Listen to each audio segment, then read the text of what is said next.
اس حوالے سے باقاعدہ بعض بڑے صحافیوں نے یہ انکشاف بھی کیا کہ امریکہ کے سفارت خانے سے اور سعودی عرب کے سفارت خانے سے اور کچھ خلیجی ممالک کے سفارت خانوں سے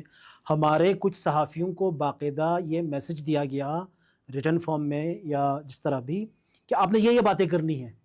یعنی باقاعدہ ان کو یہ ڈائریکشن دی جاتی ہے کہ آپ نے اس طرح سے بات کرنی ہے اور اس ادارے کو ہٹ کرنا ہے۔ اور یہ تو پاکستان میں معمول ہے، آپ جانتے ہیں کہ کہاں سے لکھا ہوا میسج آتا ہے اور اس کے تحت بیانیہ بنتا ہے،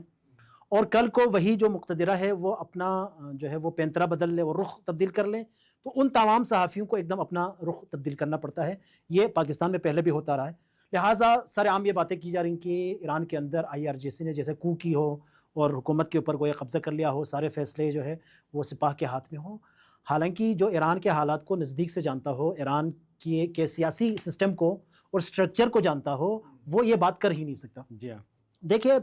ایک بات کا ہمیں اعتراف کرنا پڑے گا، پوری دنیا میں یہ ہوتا ہے کہ کسی بھی ملک کے دفاع کے حوالے سے وہاں کی جو مسلح طاقتیں ہیں ان کا بڑا اہم کردار ہوتا ہے، جی ہاں، چونکہ عملی طور پر میدان میں وہ ہیں۔ اب کہاں پر جنگ کرنی ہے، کیسے جنگ کرنی ہے، اس کا جب اب خود پاکستان کی آپ بات کر لیں، اگر پاکستان حالت جنگ میں ہو انڈیا کے ساتھ، تو اس جنگ کے حوالے سے فیصلے میں کیا ہم پاک فوج کو آن بورڈ نہیں لیں گے؟ واضح سی باتیں لیں گے، اگرچہ قیادت جو سول قیادت ہے ممکن ہے فیصلہ ان کا ہو، یعنی مثالی میں صورتحال آپ کی خدمت میں عرض کر رہا ہوں، تو جو مثالی صورتحال ہے وہ یہ ہے کہ جو مسلح افواج کی جو قیادتیں ہیں وہ اپنی رپورٹ پیش کریں گے، وہ اپنا تجزیہ پیش کریں اور اس کے بعد جو ہے فیصلہ مثلا حکومت نے لینا ہے۔ یہاں پر ایران میں بھی اسی طرح سے ہے کہ میدان میں عملی طور پر دشمن کا جو مقابلہ کر رہے ہیں وہ یہاں کی مسلح افواج ہیں، یہاں کی IRGC ہے۔ میں آپ کو ایک نکتہ بیان کروں، بہت سارے جو ہمارے ناظرین ہیں شاید ان کو نہ پتہ ہو، یہ باقاعدہ ایران کے اندر کھل کے یہ بات بیان ہوئی ہے کہ ایران کے جو مختلف صوبے ہیں وہ باقاعدہ ڈیوائیڈڈ ہیں۔ مثلا بعض صوبوں کے حوالے سے کہا ہے کہ ان کا جو دفاع ہے وہ IRGC نے کرنا ہے، اور بعض صوبے جن میں خاص طور پر ہمارا چابہار وغیرہ کے حوالے سے باقاعدہ کہا گیا ہے کہ یہ فوج کے حوالے ہے، ایران کی جو جس کو ارتش کہتے ہیں، ارتش کے حوالے ہیں کہ وہاں پر باقاعدہ ارتش کو دیا گیا ہے یہ والے علاقے خطے، اور ان سے کہا کہ یہاں آپ نے دفاع کرنا ہے۔ جی ہاں، تو لہٰذا ایک تو یہ ہے کہ تقسیم پہلے سے موجود ہے، اور اس کے علاوہ سب سے اہم بات یہ ہے کہ دیکھیے ایران کا سسٹم جو بھی سمجھتا ہے اس کو یہ پتہ ہوگا کہ ایران کے اندر جنگ اور صلح کے جو بڑے فیصلے ہیں ان کے حوالے سے باقاعدہ سیکیورٹی کونسل، جس طرح سے بہت اکثر ممالک میں ایک سیکیورٹی کونسل ہوتی ہے، تو ایران کی بھی سیکیورٹی کونسل موجود ہے، جی ہاں، جس کے سربراہ پہلے آغا لاریجانی تھے،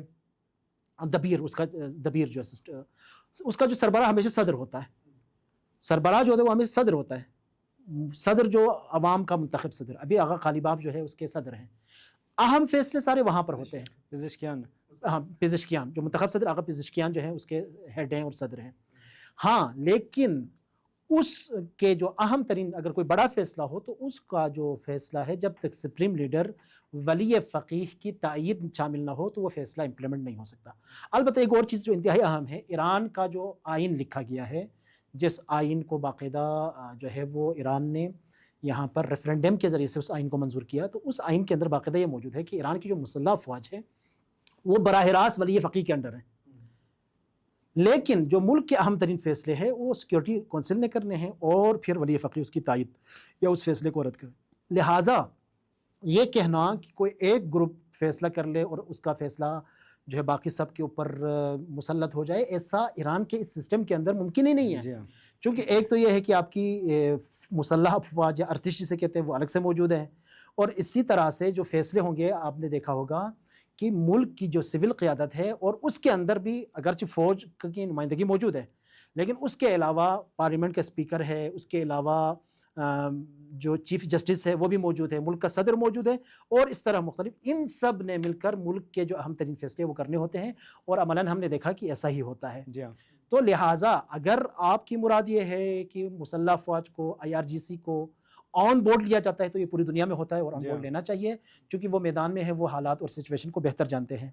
لیکن اگر فیصلے ان کے ہاتھ میں ہو تو ایسا نہیں ہے، وہ فیصلے کو صرف امپلیمنٹ کرتے ہیں، اور خاص طور پر جو ولی فقیہ ہے، جو سپریم لیڈر ہیں، ان کے فیصلوں کو امپلیمنٹ کرنا، جس طرح سے آپ پاکستان کے اندر اگر ہمارے ہاں مثلاً جس طرح سے پارلیمانی نظام ہے، تو اگر وزیر اعظم اگر کوئی حکم دے، اگر واقعاً وزیر اعظم ہو، تو باقی جو مسلح افواج ہیں ان کے اوپر لازم ہو جاتا ہے کہ وہ ان کے فیصلوں کی امپلیمنٹ کریں۔ تو یہاں ایران کے اندر بھی IRGC ولی فقیہ سپریم لیڈر کے فیصلوں کو امپلیمنٹ کرتی ہے، جس طرح سے جو ارتش اور فوج ہے وہ بھی اسی طرح سے ہے۔ یہاں پہ میں جی ہاں، اس میں کہا گیا کہ جو اس وقت سپریم لیڈر ہیں آیت اللہ سید مجتبیٰ خامنہ، ان تک ایکسیس نہیں ہے کسی کی سوائے جو IRGC کے ہیڈ ہیں جنرل وحیدی اور سیکورٹی کونسل کے جو ہیڈ ہیں ذوالقدر، ان دونوں کے علاوہ کسی کی ایکسیس نہیں ہے. لیکن اگر ہم دیکھیں یہ لوگ اگر تھوڑی سی تحقیق کرتے تو پزشکیان صاحب کی ٹویٹ موجود ہے کہ جی ہاں، ملاقات کی، جا کے خود ملے اور ملاقات کے بعد انہوں نے واپس کہا بھی، اور خود جو پزشکیان صاحب ہیں جو یہاں کے فارن منسٹر ہیں باسر اکچی صاحب، جو یہاں کے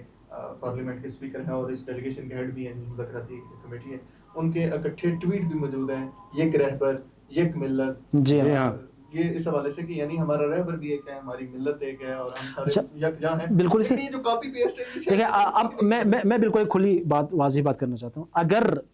جو سول قیادت ہے اس کے ہاتھ میں کچھ بھی نہیں ہے اور سب کچھ IRGC کے پاس ہے، تو پاکستان کو بھی چاہیے جب مذاکرات کرنے ہو، جب بھی کرنے انہی سے کر لینا. جن کے ہاتھ میں کچھ بھی نہیں ہے آپ کو مذاکرات میں سارے یہ لوگ ان کے ساتھ آپ ان کو جس طرح سے پاکستان میں عام طور پر جب بھی کوئی ڈیلیگیشن آتا ہے وہ عام طور پر ہمارے آرمی چیف صاحب سے ملتے ہیں اور اکثر جو بڑے فیصلے ہیں وہ آرمی چیف صاحب کو آن بورڈ لے کے کرتے ہیں. تو ہمارا یہ ہے کہ جب پاکستان صلح کے لیے یا کسی بھی حوالے سے جب بات چیت کرتا ہے یا کوئی بھی اور ملک، تو ان کو چاہیے کہ مثلا عباس عراقچی صاحب سے یا مثلا پزشکیان صاحب سے یا قالی باف صاحب سے، ان سے پھر آپ بات کیوں کرتے ہیں؟ اگر آپ یہ کہتے ہیں کہ ان کے ہاتھ میں کچھ بھی نہیں ہے اور اصل فیصلے کسی اور نے کرنے ہیں، تو آپ کو بھی چاہیے کہ ان سے بات کر لیں.